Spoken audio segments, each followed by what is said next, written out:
Mesdames et messieurs, bonjour, bienvenue sur JMTV+, dans le bœuf littéraire qui reçoit aujourd'hui quelqu'un qui va vous faire un témoignage poignant sur la situation des migrants en Afrique du Nord, Libye, Maroc, Algérie, tout ce que vous voulez. Je vais commencer par lire une partie de la 4e page de ce livre avant de vous le présenter. Folie et calvaire des migrants est un émouvant récit du périple que l'auteur a enduré à travers les frontières. Avec pudeur, sans sombrer dans le misérabilisme, outrancier, il nous révèle les périls qu'il a encourus en compagnie de ses camarades de traversée. Il part sans bagage, si ce n'est l'envie de vivre plutôt que de survivre. Quel qu'en puisse être le prix.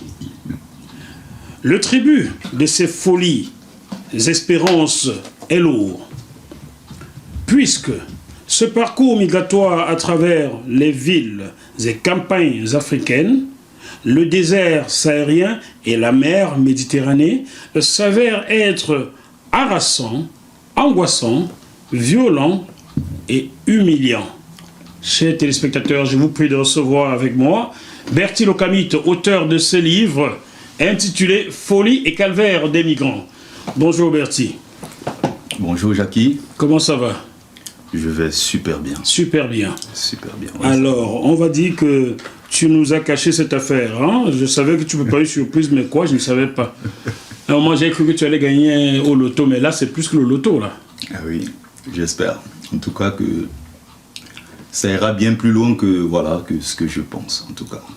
Je crois que j'ai réservé le meilleur pour la fin parce que beaucoup ne s'attendaient pas à ça. Et voilà, ouais. la belle surprise est là. Ben oui, chers téléspectateurs, je vous le recommande. C'est un livre assez riche, un témoignage assez riche. Il est important d'avoir de tels témoignages pour comprendre ce qui pousse les Africains à partir de chez eux, quel est leur parcours, quelles sont leurs souffrances. Bertie, quand est-ce que tu pars du Cameroun, ton pays?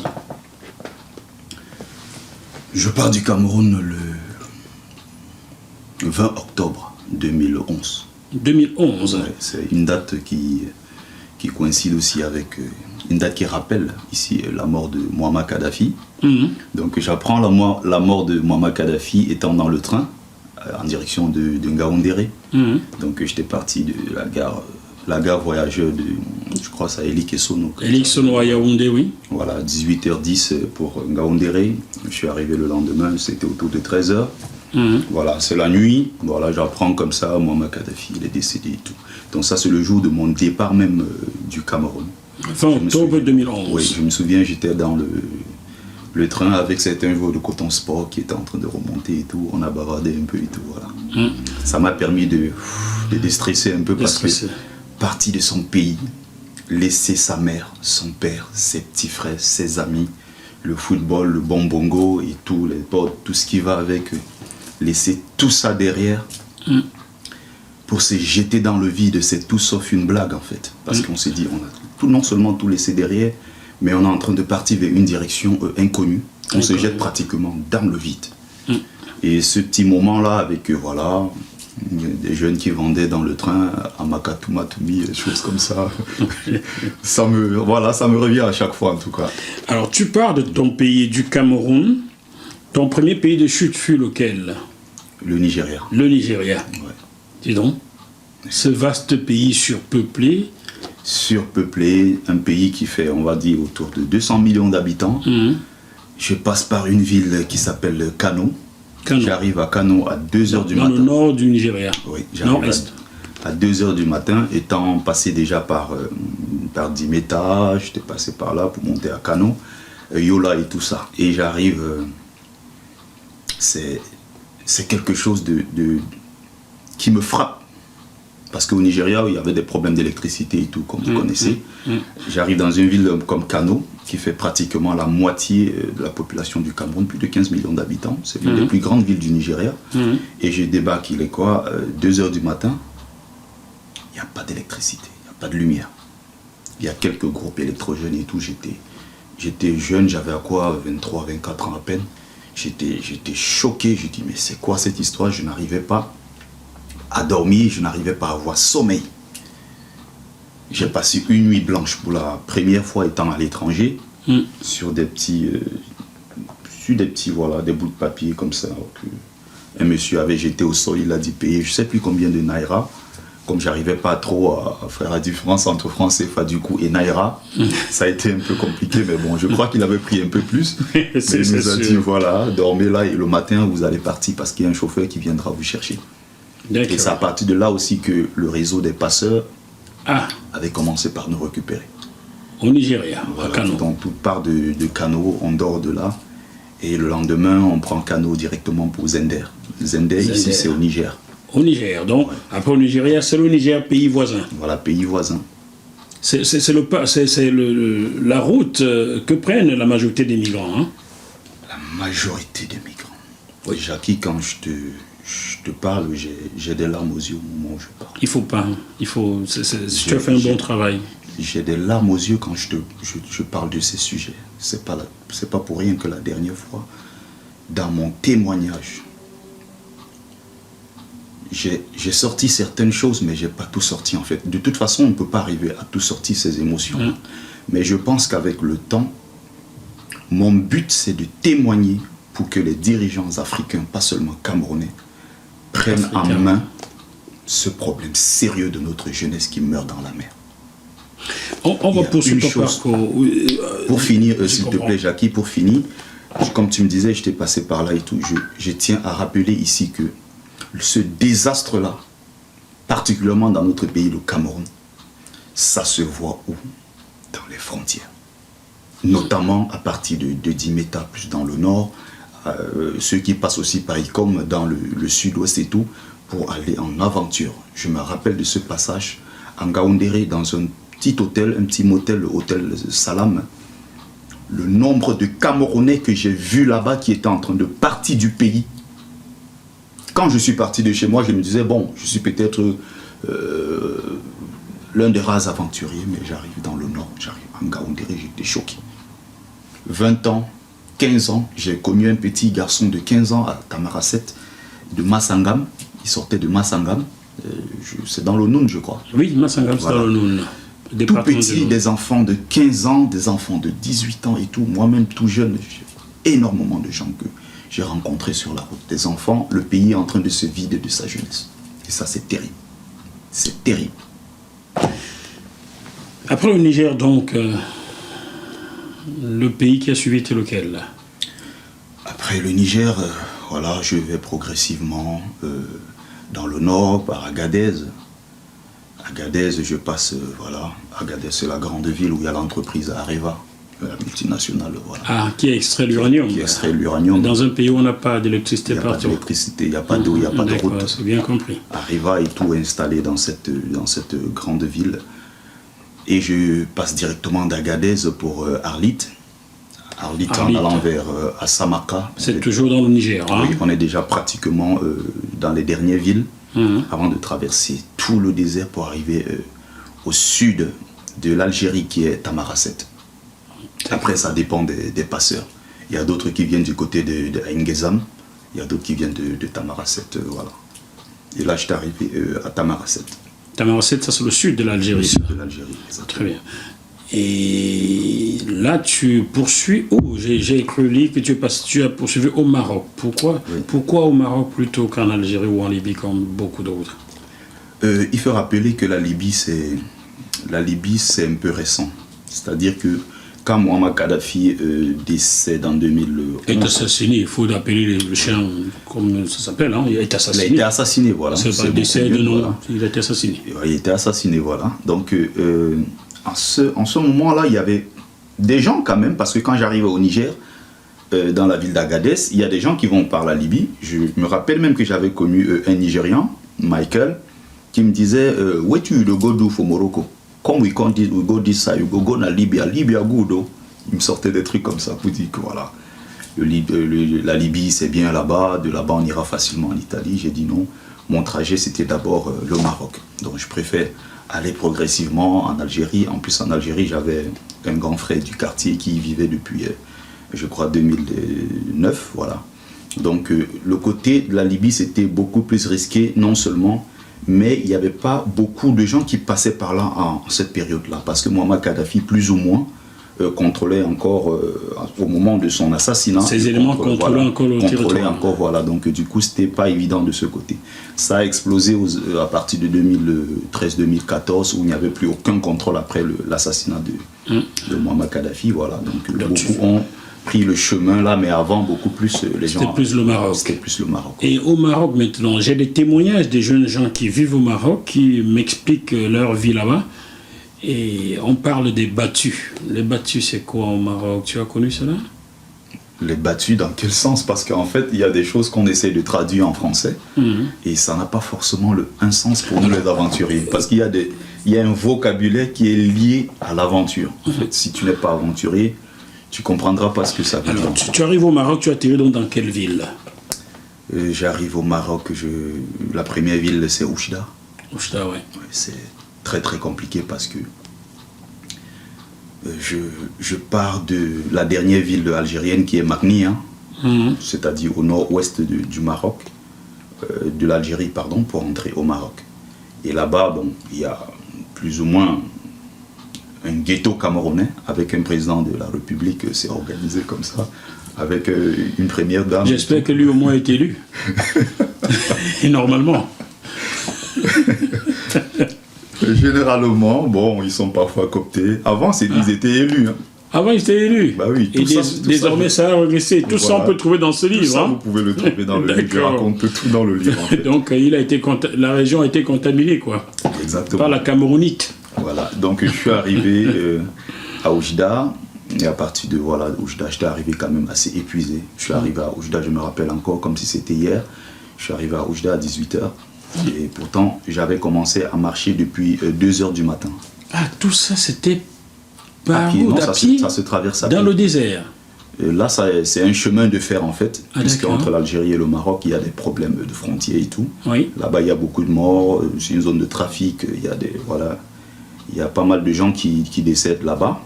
Il y a des tirs d'un côté de l'Algérie comme de l'autre côté au Maroc. Il y a des tirs, en tout cas, entre les deux pays qui ne s'entendent pas. Donc du coup, je pars de là autour de 2h du matin. Je suis avec des amis et tout. On essaye de traverser, c'est pas évident. On se fait arrêter et tout ça. On part côté algérien. En fait, à partir du moment où vous arrivez là-bas, les Algériens, pour eux, ils n'ont pas intérêt à vous faire retourner au centre de l'Algérie, ou bien ils préfèrent vous envoyer côté marocain. C'est un peu comme une balle. Les Algériens, ils envoient côté marocain. Les Marocains, ils tapent côté algérien. Et généralement, on reste dans la zone tampon qui est entre les... Voilà, dans la zone internationale, si on peut dire ça comme ça.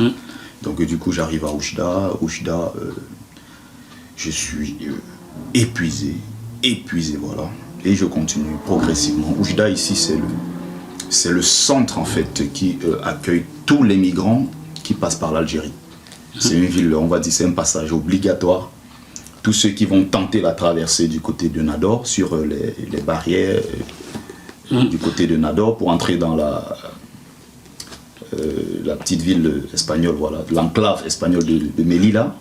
Donc quand là-bas ils ont des problèmes, soit ils sont refoulés à Oujda. Ça c'était avant, à mon époque, mais maintenant on refoule un peu partout, à Agadir, ils peuvent refouler à Marrakech et tout. Et donc quand j'arrive dans cette ville-là, tous les blessés graves et tout se retrouvent toujours à Oujda. C'est un peu comme voilà, le passage. Mais dis, lorsque tu rencontres dans ces blessés-là qui ont essayé de traverser, qui ont été blessés par, on accuse souvent l'armée marocaine. Oui. Est-ce vrai? C'est pas forcément, on va pas dire forcément l'armée parce qu'ils ne sont pas là-bas, mais c'est un peu, entre guillemets, un petit corps de l'armée, on va dire, constitué de beaucoup de voyous, des assassins même parmi eux, qui sont juste là, pas pour empêcher les migrants d'entrer, mais qui tapent sur eux, qui les blessent, qui les tuent. Ils sont nombreux. Lorsque tu vois cela t'effraie-t-il pas? Quand on a 23 ans, c'est déjà de choses, ça fait peur, non? Et quand j'arrive là-bas la première fois, je me dis, il y a un problème. Est-ce que je suis sur la bonne route? Mais derrière, je n'avais pas le choix, Jackie. Je sors de l'université de Douala où j'étudie la philosophie. J'arrête brusquement l'école parce que voilà, j'ai été envoyé en guerre sans les munitions. Je pars de mon village Ndjombe, natal que j'adore, et je me retrouve là-bas. Je me dis, il faut que je fasse quelque chose. Je suis l'aîné d'une famille de 6 enfants. Sorti de l'université, j'ai tenté d'avoir un poste quelque part, ça n'a pas été évident. Je me suis trouvé à faire des petits boulots. Des petits boulots, je vivais comme ça, des petits boulots, faute d'emploi convenable, quoi. Je te comprends bien, hein. J'étais coiffeur, j'étais vendeur à la sauvette, j'étais tout, alors que j'avais un cerveau pour être... Voilà. Donc je te comprends très bien. Voilà, effectivement, beaucoup sont passés aussi par là, donc après, je me suis dit, je n'avais pas le choix. Pour que je sois capable un jour de donner 1 kilo de viande à ma mère, et dimanche, maman, ou peut-être scolariser mes petits frères, essayer de faire quelque chose pour les 5 autres qui sont derrière. Et en dehors de ça, il n'y a pas que les 5, dans les familles africaines, il y a la petite cousine, la petite nièce et tout. Je me suis dit, je suis l'aîné et je porte cette lourde responsabilité. Je dois le faire. Et c'est comme ça que je suis parti. Coûte que coûte. Oui, je dois le faire. Donc soit j'ai réussi ou je meurs. Ou ça passe ou ça casse. Mais au départ, je ne me dis pas que c'est au point où on peut en mourir. Je me dis peut-être il y aura quelques petites difficultés, mais je ne pas quand même, parce que personne ne pense à ça. Même si on entend, on se dit bon, je vais quand même passer par les mailles du filet. C'est pas moi qui vais mourir. Les autres, peut-être, on se dit toujours que ça arrive aux autres. Mais sauf qu'aujourd'hui, je suis handicapé, pratiquement. Et tout est raconté dans le livre. Chers téléspectateurs, vous voyez donc le livre, vous voulez savoir, vous voulez comprendre la traversée, la dure traversée de Berthier-le-Camit, folie et calvaire des migrants. Procurez-vous ce livre, on peut se le procurer sur Amazon, je suppose. Oui, sur Amazon, oui. Donc, ça sera disponible d'ici peu. Quand je dis d'ici peu, ce n'est pas des semaines, à partir de demain. Donc voilà, dès lundi 25 mai, vous pouvez le trouver sur Amazon. Et il y a aussi d'autres canaux pour le moment. Pour le moment. La librairie panafricaine de Taméry. Taméry. 10e arrondissement de Paris. On salue Namer. Hein? Namer, que je n'ai pas revu depuis 2 ans, mais on se revoit bientôt, Namer. C'est vous, voilà. C'est quelqu'un de formidable, Namer. Hein? Ouais. Formidable. Vous savez le travail qu'il fait pour... Oui, il fait du bon travail. Avec Jean-Charles Gomez. Jean-Charles Gomez, Nissim Lasconi, qui est mon mentor. C'est même d'ailleurs lui qui a préfacé le livre. Ah ouais, d'accord. Ils sont nombreux qui font ce boulot magnifique pour la communauté. Bon, ben, je vais aussi saluer Edgar Gomez, le grand frère de Jean-Charles, Kofi Gomez, qui m'a passé un coup de fil tout récemment. Salut à toi, Edgar, à Bordeaux. Alors, finalement, tu pars du Maroc. On ne va pas tout expliquer car tout est dans le livre. Comment tu es parti du Maroc? Donc, tu pars du Maroc et tu atterris où? Ton premier point de chute en Europe, c'est où? Mon premier point de chute, quand je traverse plus de 2 ans et demi après. 2 ans et demi, oui, ça veut dire qu'en 2013 donc, 2014 2014, oui. Je suis parti le 20 octobre 2011, je suis entré en Europe le 12 août 2014. Presque 3 années. Oui, presque 3 années. Et je suis arrivé dans la ville de Tarifa, c'est dans le sud de l'Espagne. Donc en fait, quand tu es à Tanger, à partir de la Médina de Tanger, tu vois juste en face, tu as l'Espagne. C'est pratiquement 18 km comme ça, entrant avec un bateau de régulier, voilà, ça fait 35 minutes. Et comment tu as fait? Tu as pris ce bateau régulier? Je doute que non. Tu n'avais pas un visa? Non. Comment tu as fait? Donc on a fait comme, voilà, vous pouvez voir sur la couverture, on s'est cotisé entre potes camerounais. Oui. Et voilà, on s'est dit, on va traverser. On a donc acheté ce bateau gonflable qui est normalement autorisé au bord de la plage. Ça ne peut pas aller plus loin que ça. Mais on était dedans, à combien? On était à 11. On était 10 au départ. Mais au bord de la mer, on a trouvé un frère sénégalais qui était en galère, qui nous a dit, mes frères, vous n'allez pas me laisser quand même, amenez-moi. Et puis il a fait le nécessaire. On a dit, mon frère, viens, on y va. Et puis ça sort comme ça sort. Et on est arrivé, voilà. Vous êtes arrivé au sud de l'Espagne. Voilà, comme ça, en pagayant, progressivement. La mer était calme alors? Tellement agité. J'ai eu la peur de ma vie ce jour. Avant ça, j'étais déjà parti 11 fois dans la mer. Tu as essayé 11 fois avant ce jour? De la même façon? De la même façon, ouais. 11 fois. Et les 10 premières fois, l'échec s'est soldé comment? Le bateau a explosé, la mer? À chaque fois, soit on arrivait, le bateau explosait, on essayait de renager pour ressortir ou bien pagayer quand on n'était pas trop loin. En pleine mer, des fois on arrivait, c'est toujours la marine royale marocaine qui a parfois des Zodiacs qui font des tours sur la mer pour voir s'il n'y a pas de migrants en train de tenter la traversée. Du coup, quand ils tombaient sur nous, ils nous arrêtaient et renvoyaient côté marocain. Et là, je suis passé pour la 12e fois, après la 12e tentative. Et même ce jour, j'ai dit à mes amis, j'en avais tellement marre que à chaque fois que je pars, on m'arrête, je suis maudit. Finalement, l'Europe, c'est pas fait pour moi. J'ai dit à mes potes, partez sans moi, j'en ai marre. Et au finish, je sais pas si c'est le 6e sens, il m'a dit, Bertrand, aujourd'hui, il faut tenter. Et comme ça, on est parti. On n'a pas gagné. Au bout d'un moment, la mer était tellement agitée que moi, ce jour, j'ai cru que j'allais mourir. Il y avait des vagues d'une hauteur incroyable qui balançaient dans tous les sens. Je criais, puisque dans le bateau, je ne pouvais pas pagayer. Ce sont mes amis qui le faisaient. J'étais assis au milieu et je retirais l'eau qui rentrait. Je ne pouvais pas pagayer parce que, encore une fois, par rapport à l'accident terrible que j'ai vécu, au Maroc, j'étais handicapé côté gauche, donc du coup, je ne peux pas tenir. Mais j'essaye de ne pas le montrer, en fait. J'ai eu des blessures, en fait, qui sont encore psychologiques, c'est encore même physique, mais je refuse de l'admettre et j'avance, voilà. J'essaye d'avancer. Je ne veux pas m'apitoyer sur mon sort en me disant... Quand j'ai été réopéré à l'hôpital de Trappes. J'ai été réopéré quand je suis arrivé en France, à l'hôpital de Trappes.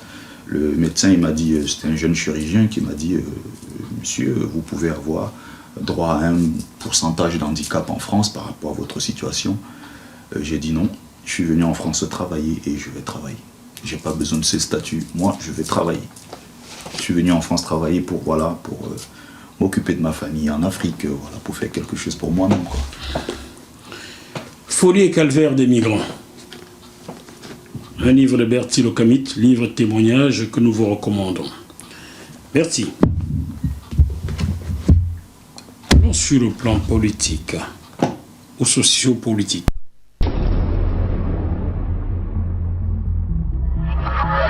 Ce programme vous est proposé par Deviseo Fret, spécialiste du transport international Afrique, Dom-Tom, Océan Indien. Retrouvez-nous sur www.deviseo-fret.com. Téléphone +33 139 85 14 23.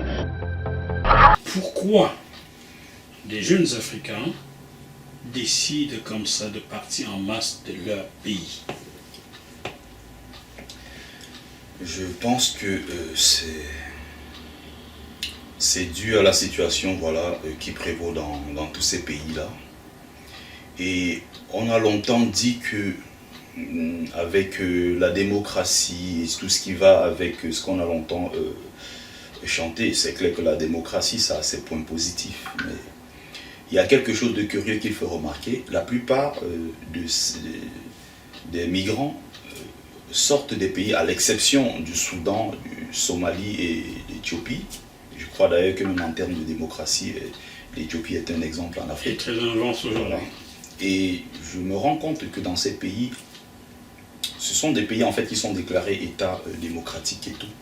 Sauf que ça ne suffit pas, la démocratie. Le Nigeria, il y a des élections libres et transparentes. Je crois que c'est le cas au Ghana, c'est le cas au Mali, c'est le cas au Sénégal, c'est le cas dans plusieurs pays, mais la plupart de ces enfants qui se trouvent à l'étranger, je vais dire en aventure, je me pose la question de savoir, mais c'est quoi donc le problème? Parce qu'on a beaucoup de Nigérians, on a beaucoup de Camerounais, énormément de Ghanéens, des Guinéens, des Sénégalais, des Maliens, qui sont des gens qui viennent des pays qui sont dits stables, qui ne sont pas forcément en guerre. Dans le cas de ton pays, le Cameroun, pourquoi les jeunes Camerounais décident-ils comme ça il y a encore 30 ans en arrière, lorsqu'un jeune décidait de partir de son pays par voie normale, en ayant pris un visa à l'avion, la famille était en larmes à l'aéroport. Aujourd'hui, lorsqu'un jeune Camerounais sort, même par nage, par bateau ou par le désert, la famille est plutôt en joie et fait la fête parce que le fils est parti. Pourquoi ce changement-là au Cameroun? C'est triste. Moi, je dirais tout simplement c'est dû à la situation de notre pays. Le système en place n'a rien réservé à la jeunesse. Ceux qui sont au pouvoir ne pensent pas à cette jeunesse-là. Ils se sont tout accaparés, alors qu'à l'époque, ils ont eu la chance quand même d'avoir des bourses pour aller étudier. Ils ont quand même, à l'époque, cette chance-là. Mais je me dis, pourquoi pas offrir la même chance aux jeunes générations actuelles qui veulent même d'ailleurs faire quelque chose sur place dans le pays. Il est important de rappeler que très peu sont ces Camerounais-là qui veulent forcément aller vivre à l'étranger. Je pense que si on avait fait quelque chose sur place pour cette jeunesse, création de l'emploi, encourager ces jeunes dans des initiatives, l'entrepreneuriat, je pense que si les dirigeants avaient fait ce travail, on aurait eu de moins en moins des jeunes sur la route. Très peu de jeunes sur la route. Hein. Oui, très très peu. Je ne vais pas me cacher, vous le savez déjà, je suis concerné. J'ai moi aussi un jour pris un bateau pour quitter le Cameroun. J'avais aussi la même tranche d'âge que toi. Mais mon premier pays fut la Méditerranée pour aller au Gabon d'abord, où j'ai échappé à la mort à 2 reprises en mer. Ensuite, je suis allé en Europe par avion. Mon propre petit frère est passé par la Libye, a été fait prisonnier. Nous n'avons toujours pas de nouvelles. On m'a dit l'avoir vu en Côte d'Ivoire, on m'a dit l'avoir vu au Congo, j'en sais encore rien. C'est la raison pour laquelle je laisse cette affiche derrière. Donc voilà, je fais mon coming out pour expliquer que je suis concerné. Oui, c'est pour ça que la dernière fois, tu présentais ton livre, et je me suis dit, waouh, l'histoire de ton petit frère ressemble à l'histoire, non seulement à mon histoire, mais ça ressemble aussi à l'histoire beaucoup de jeunes Africains, beaucoup de jeunes Africains qui veulent en fait tout faire pour se trouver une toute petite place au soleil, avoir de quoi manger. On ne demande pas grand-chose, qu'on soit juste un peu embauché au pays, qu'on ait un petit emploi stable, que les gens puissent construire leur petite vie au pays. Permettre aux gens de rêver en fait. On ne demande pas grand chose en fait. Et cette jeunesse là aujourd'hui est complètement désœuvrée, cette jeunesse là est abandonnée. Et c'est pour ça que je me suis dit, j'ai eu la chance de traverser. Il ne faut pas que je m'arrête là, il faut que je laisse un témoignage, il faut que je laisse des traces pour sensibiliser et que ceux qui sont en train de venir derrière, ils comprennent qu'en fait, il y a un gros danger. Au moins, j'aurais fait mon travail, j'aurais la conscience tranquille en dormant, en me disant, j'ai fait mon job. Si les gens veulent peut-être prendre ce risque, s'ils ont l'occasion avant de lire cet ouvrage-là, ils se rendront bien sûr compte que c'est un risque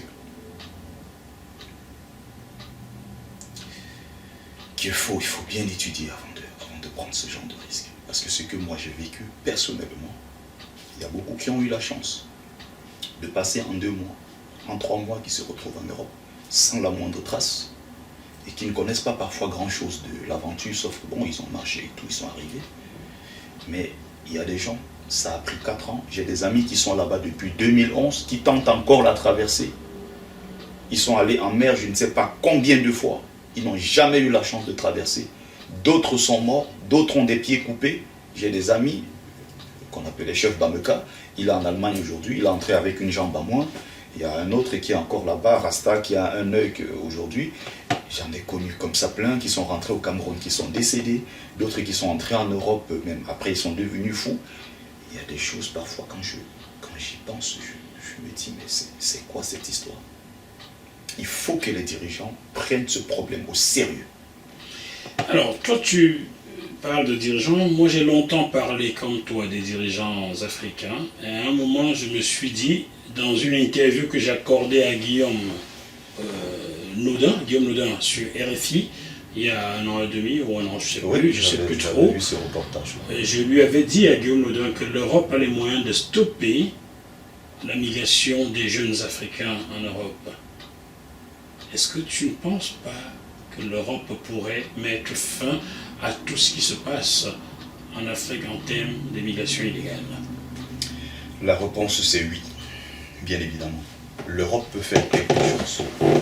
Mais je suis de ceux-là qui pensent que ce sont d'abord les parents qui doivent commencer par prendre soin de leurs propres enfants de la maison et non attendre que quelqu'un d'autre vienne le faire à notre place. Je pense que les dirigeants africains, autant les Européens sont capables de mettre fin à ça, autant les dirigeants africains en sont aussi capables.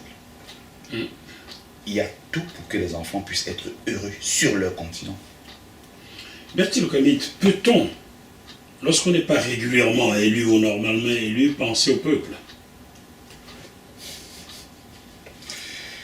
Je sais que c'est très difficile, justement, parce que on n'est pas élu par le peuple. Du coup, on travaille pour un système qui est installé derrière et qui pilote tout. Comment veux-tu donc que ces dirigeants, soi-disant africains, prennent conscience de la détresse du peuple et de la jeunesse? Justement, c'est pour ça que j'ai dit qu'à un moment, il va falloir avoir une jeunesse plus exigeante. Il ne faut pas une jeunesse qui accepte la situation actuelle. Il ne faut pas une jeunesse qui soit dans la fatalité. Il faut une jeunesse à un moment qui se bouge.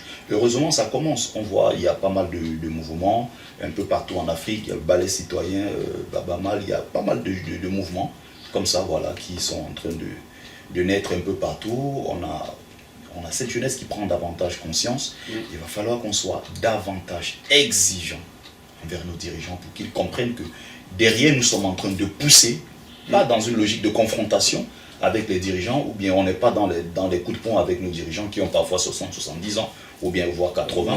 T'es gentil là. Je pense que le plus jeune dans ton gouvernement là doit avoir 80 ans. Il ne sait même pas ce que signifie le smartphone. Exactement, ils sont d'une autre génération. C'est pour ça qu'il faut passer le relais à un certain moment. Quand je vois le système actuel, je vois quelqu'un qui est installé depuis 38 ans dans notre pays, on va bientôt à 39 et tout, et qui a tout confisqué. Qui en plus aux affaires depuis 1962. Depuis 1962, qui avait eu la chance à l'époque, il avait je crois 29 ans, il est entré directement dans le système et tout, mais nous voulons, quand je vois aujourd'hui à 87 ans, encore au pouvoir, et qui empêche ses arrière-petits-fils comme moi de mettre pied dans leur pays d'origine. Je dis c'est triste. Le chef de la police est là depuis 50 ans, M. Barganguélé. Et aujourd'hui, nous, petits, peut-être arrière-petits-fils, qui nous battons pour nous en sortir, pour sortir de cette pauvreté-là, pour sortir de cette misère. Nous arrivons en Europe, après tout ce qu'on a traversé comme périple. Jackie, tu te rends compte? Je perds ma maman, je sais, qui n'avait que 54 ans, avec qui j'ai discuté le matin au téléphone. Maman, est-ce que tout va bien? Et le chantier, est-ce que ça avance? Est-ce qu'il faut quelque chose et tout? On discutait, elle me dit non, il n'y a pas de souci, t'inquiète, on verra ça. J'étais comme dans un rêve, un enfant qui a rêvé, qui a dit je vais me battre jusqu'au bout et je ferai tout ce que je peux pour rendre cette maman-là heureuse. Je lui disais tout le temps, je ferai de toi la maman la plus heureuse au monde. Et là, je me bats. Je crois que je ne vivrai pas peut-être pire que ça. Je pense que cette période-là, notamment le 9 novembre, jour de son enterrement, il y a quelque chose qui m'a choqué, Jackie. Je suis arrivé en Europe, après tout ce long périple. J'ai dit à ma mère, maman, je ferai tout pour te rendre heureuse. Je ferai de toi la maman la plus heureuse au monde. Et elle était tellement contente de moi, je me battais comme je pouvais. Pour réaliser, c'est pour ça quand je parle de ce livre, je dis c'est ma fierté. C'est ma fierté. J'ai été plongeur dans des restaurants. J'ai fait le nettoyage. J'ai fait agent de sécurité. J'ai fait tous les petits boulots, déménagement et tout. Au point, il y avait même des gens qui me voyaient, qui me disaient mais c'est pas Bertie le Camite que je vois sur les réseaux sociaux. Je dis bah oui, c'est bien moi, je suis venu travailler, qu'est-ce que vous voulez? J'ai fait tous les petits boulots pour financer du début jusqu'à la fin cet ouvrage. Je me suis battu comme je pouvais. C'est une auto-édition. Hein? Auto-édition, c'est important de le préciser. Très important. Je me suis battu. Et là, après, je suis parti de ce petit boulot. J'ai fait une formation. Et j'ai eu mon premier CDI. J'ai appelé ma mère, j'étais content. J'ai dit, maman, c'est bon. Désormais, les choses se passent très très bien. Ce mois, je suis en train de bosser, c'était au mois d'octobre. J'ai travaillé ce mois-là, pendant tout ce mois, j'ai travaillé comme je n'ai jamais travaillé en France. J'étais au boulot, j'étais au taquet, je faisais tout le nécessaire. Je disais, maman, on va y arriver. Maman, on va y arriver. Et le 9 novembre, elle décède le 24 octobre. Le 9 novembre, le jour de son enterrement, de son inhumation. Je reçois dans mon compte bancaire une belle somme, mon tout premier salaire, mon tout premier CD. Et ma maman n'était plus là pour moi, je sais. n'était pas là pour que je lui fasse plaisir. Elle est partie. Elle est partie, Jackie. Quand je pense à ça, après tout ce périple, après tout ce que j'ai traversé, et c'est ce qu'on appelle la triple punition. Non seulement je perds ma mère, ça dit que le matin je parle avec elle, elle part le soir, terminé. Je suis dans une situation qui ne me permet pas d'aller l'enterrer dignement comme un enfant peut enterrer sa mère. Parce que je sais que si je mets pied dans l'aéroport de mon pays, à cause du combat que je mène, Jackie, je finirai ma vie en prison. Ils se sont tout accaparés. On en profite. Et en troisième, Jackie, permets-moi, je suis à la dernière minute, abandonné par ceux-mêmes. Tu étais à la veille. Oui, j'étais là. Je ne pouvais ne pas venir. Tu as un petit frère, tu me sollicites, je me libère, je viens. Et là, je me suis dit, peut-être en ce moment-là, dans ces moments difficiles, j'aurai autour de moi ceux qui ont toujours été là. Je me suis battu pour des gens et je me suis retrouvé, j'étais là. À un certain moment, je me suis retrouvé tout seul, abandonné. Oui, mais j'ai regardé dans ces images, si tu veux les rendre publiques, libres à toi, je vais te les remettre aujourd'hui. Le seul parmi ceux avec qui tu dis être combattant, le seul qui a fait un tour à cette veillée, c'est Max Seyon Ivoire. Je n'ai pas vu quelqu'un d'autre. Peut-être d'autres sont venus après moi, j'en sais rien, mais bon. Je suis parti là, il était 2h, 3h du matin, je ne sais pas si quelqu'un d'autre était venu. Ça m'a beaucoup surpris, quand même. Non, ce que je veux dire, c'est qu'en fait, pour moi, déjà être dans la rue avec toi, être dans la pluie, sous la pluie, sous le soleil et tout ce qui va avec, crier, manifester et dire Paul Biamosgo, être dans les rues et faire tout ce que pour moi c'est déjà un lien qui me semble sacré, familial, c'est un ensemble de plein de choses. En fait, c'est toi qui l'as évoqué, mais moi personnellement, je n'aurais pas parlé de ça. Pourquoi? Simplement parce que je pense qu'à un moment, les gens sont ce qu'ils sont et il faut les laisser parfois, je sais pas, dans leur bêtise. La lutte des égaux. Je prévenais Jean-Pierre Dupont en novembre 2018, faites attention à la lutte des égaux. Nous sommes en plein là-dedans. Et même en plus, quand je parle de ceux qui sont véritablement proches et qui m'ont lâché à la dernière minute, je ne parle pas forcément des camarades de combattants. Je parle ici des gens, c'est-à-dire qui m'ont connu depuis le pays. Des gens de ma propre ville, Djombe, des gens qui m'ont vu grandir, ils sont nombreux. Ces gens-là qui veulent changer le Cameroun. Et ce sont eux qui disent on veut le changement, on veut changer. Ils veulent changer le Cameroun comme ça. Ce sont eux, et en fait, c'est pour ça que j'appelle ça la triple punition. Il y a ta mère qui part, tu ne peux pas aller l'enterrer. Et de 3, ton entourage t'abandonne à la dernière minute, alors que j'ai tout donné pour être à leur côté quand ils avaient besoin de moi. Et Dieu seul peut témoigner. Écoute, mon petit frère, j'ai été là, insisté à refaire, je serais revenu. Je suis rentré d'Écosse exprès, j'étais à Glasgow. Je suis rentré parce qu'il y avait ta veillée. Merci encore. Et tu n'as pas à me remercier. Ça m'avait beaucoup marqué. Tu vis ce que mon petit frère a vécu. Tu vis ce que j'ai vécu avant toi. Même si on s'est dit bonjour, seulement un simple bonjour dans la rue, je sais que tu as un problème, je ne t'assiste pas, parce que je suis un inhumain. Et curieusement, ce sont ceux qui pensent qu'ils peuvent apporter, ce sont eux qui s'autoproclament, je ne sais pas, les cerveaux du changement, ceux qui vont apporter ce changement. Et les frères, les amis, les frères, je vous appelle les frères, parce qu'on n'est pas amis, on est frères. Ça a été quoi ce comportement? Comment avez-vous pu laisser un frère dans la détresse, seul? Et vous dites vouloir changer le Cameroun. Je sais que vous allez me tirer dessus que Jackie Moafoué a dit ça, il a fait ça.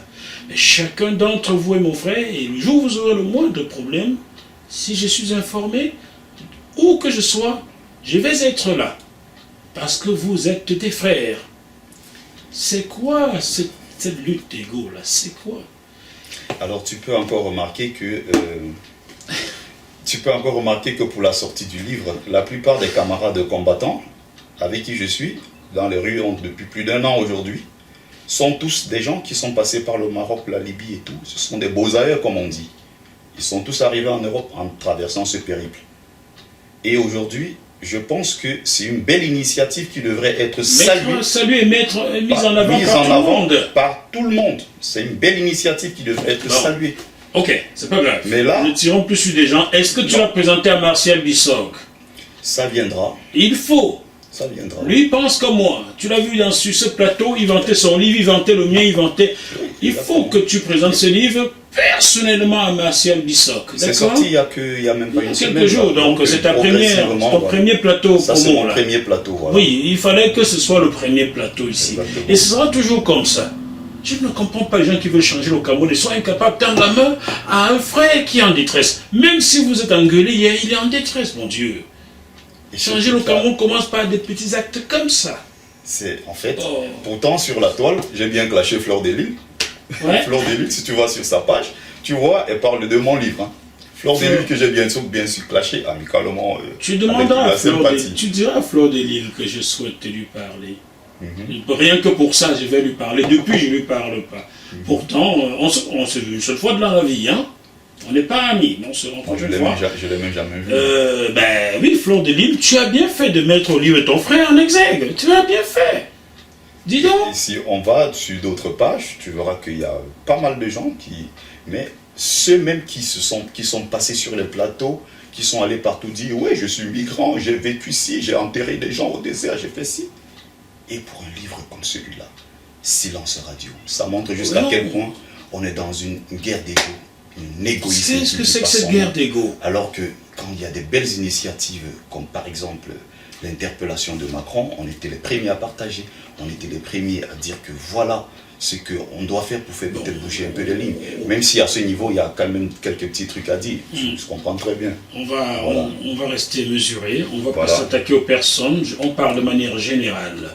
Que ceux qui ont des oreilles pour entendre, entendent. Bertil Okamit, après avoir parcouru ce livre, Folie et Calvaire des migrants, on comprend aisément pourquoi aujourd'hui tu t'es jeté dans l'activisme politique. C'est pas parce que tu veux faire du mal à quelqu'un, c'est parce que tu veux voir les choses changer positivement dans ton pays. Et il faut que les gens comprennent qu'on n'est pas des voyous, on n'est pas des casseurs d'ambassade, on n'est pas juste des sans-papiers, on n'est pas. En fait, nous voulons un Cameroun meilleur pour tout le monde. C'est pour ça que notre slogan c'est « Un Cameroun nouveau est possible ». Et nous voulons ce meilleur Cameroun-là pour tout le monde. D'ailleurs, même l'Afrique, parce que mon combat n'est pas juste au niveau national. Non. Le problème de l'immigration, en fait, c'est un fléau qui est mondial. Ça concerne nous, les humains. Parce qu'au moment où nous sommes en train de parler, Jackie, il y a quelqu'un qui est en train de mourir dans le désert. C'est une évidence. Il y a quelqu'un qui est en train de mourir dans le désert parce qu'il vient en Europe. Donc c'est pour ça que je parle beaucoup plus largement de l'Afrique et tout. Je ne m'arrête pas au cas du Cameroun. C'est pour ça que nous menons ce combat. C'est pour ça. En fait, je pense qu'à partir de ce livre, beaucoup vont comprendre que je ne me suis pas engagé pour rien. Et même d'ailleurs, depuis le Cameroun, j'ai été toujours quelqu'un contre l'injustice. Et vu ce que j'ai vécu pendant tout ce long périple, ça ne peut que continuer en tout cas. Je ne peux que continuer, dénoncer et essayer à mon niveau de sensibiliser pour que les choses puissent s'améliorer. Donc le livre est là, il faut que les gens le lisent. Il ne faut pas qu'on s'arrête à dire bravo, félicitations, il faut acheter, il faut encourager, il faut lire, il faut retenir le message qui est à l'intérieur et surtout sensibiliser autour de vous. Voilà, parce qu'on a forcément autour de soi quelqu'un qui est passé par la mer, on a peut-être un petit frère qui veut passer par la mer, on a peut-être, toujours un membre peut-être de sa famille qui est décédé dans la mer, des choses comme ça. Peut-être le mien, je ne sais même pas. Donc, espérons en tout cas que ce ne soit pas le cas. Très bien. Chers téléspectateurs du Bœuf littéraire sur JMTV+, j'espère que le message que véhicule ce livre, Folie et Calvaire des migrants, vous touchera et vous amènera à prendre conscience que l'homme n'est rien. L'homme devrait tendre la main à son frère. J'espère que pour les hommes politiques qui regardent ce programme, car je sais, vous êtes nombreux à Yaoundé, nombreux à Libreville, nombreux à Abidjan, nombreux à Cotonou, nombreux à Lomé, je vais m'arrêter là. Vous êtes nombreux à regarder les programmes de JMTV+. Je le sais, je reçois certains de vos messages. Vous, dirigeants d'Afrique, vous passez toujours par des gens, par personne interposée pour me parler. Je vous écoute, mais j'espère que ce cri de détresse de la jeunesse africaine vous touchera vos cœurs et que vous prendrez enfin conscience. Et Boalotin disait ceci, tu as soif, un seul verre d'eau te suffit, mais il t'en faut tout un océan. Ah, mon frère, quand même, 57 villas, 47 milliards en Suisse, tu ne peux manger un poulet entier. Ton estomac est toujours le même et puis tu es aussi fatigué, aussi déçu et plus cocu qu'avant.